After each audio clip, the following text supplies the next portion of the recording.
everyone! So, welcome to my channel at isa sa mga isi-share ko ngayon sa inyo guys, maybe isa ka sa mga nakakaranas nito at isa sa mga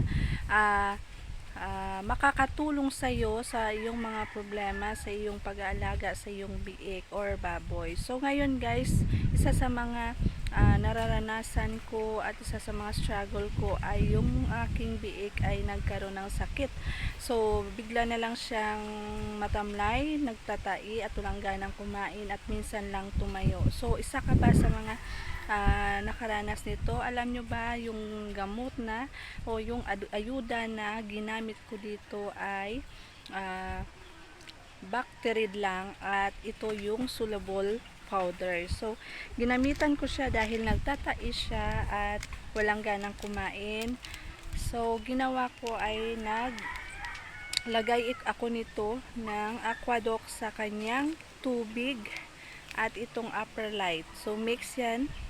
So, ito yung ginamit ko para maibsan yung kanyang dinaramdam. At once a day po, tuwing umaga ay for 3 days ay nag-inject kami ng Bactarid. So, yan yung procedure na ibinigay sa amin ng binibilhan namin ng gamot.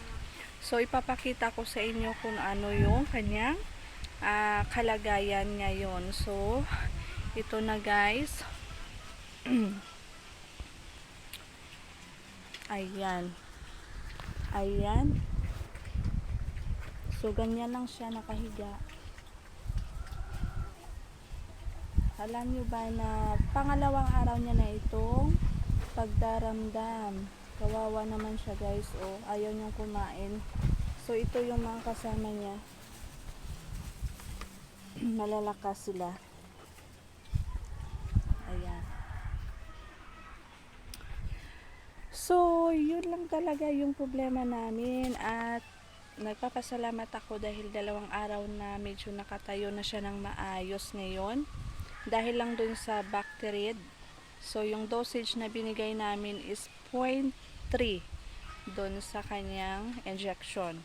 So, kung ikaw nagkaroon ng problema na ganyan, so yan lang yung maibigay namin dahil yan din yung binigay sa amin na gamot nung binilhan namin ng feeds at ng mga gamot, vitamins para sa aming mga alagang baboy. So, sana makatulong sa iyo to.